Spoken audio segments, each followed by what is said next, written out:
Good morning guys. ఈరోజు Sunday special ఏంటంటే అటుకులతో పోహా చేస్తున్నాను.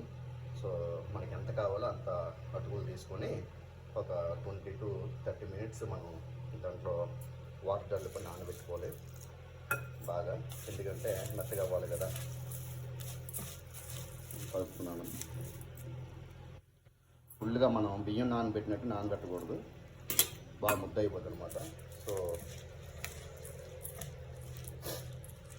ఎంత వాటర్ సరిపోయినంత వాటర్తో కలుపుకొని ఉంచుకోవాలి. సరేనా?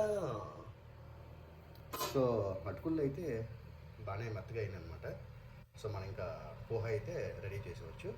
సో రెడీ చేసే ముందు మన ఆనియన్స్, కర్రీ లీఫ్, అల్లం, ఓ టొమాటో, పచ్చిమిర్చి, జీలకర్ర, ఆవాలు, శనగపప్పు ఇవన్నీ మనం తాలింపు వేసుకోవాలన్నమాట.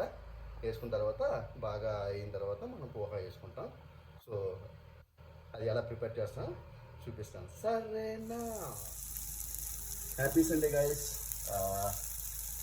అన్నీ వేసుకొని మనం లాస్ట్కి ఫ్రై చేసుకోం అనమాట. టమాటా, ఆనియన్స్, పచ్చిమిర్చి అన్ని పోపు సాంబార్ వేసుకొని ఫ్రై చేసుకున్న తర్వాత మనం నానబెట్టిన ఈ పోహాని ఇందులో వేసేస్తాం. తర్వాత ఉప్పు కూడా వేసుకోండి, సరిపోయినట్టు ఉప్పు. నెక్స్ట్ కారం కూడా లైట్గా, పసుపు వేసుకోండి.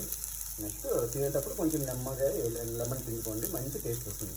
సరేనా గైస్? ఫైనల్లీ అయితే అటుకుల పోహా అయితే రెడీ. నేను ఏంటంటే గ్రౌండ్ నట్స్ కూడా వేపి ఇందులో వేసాను.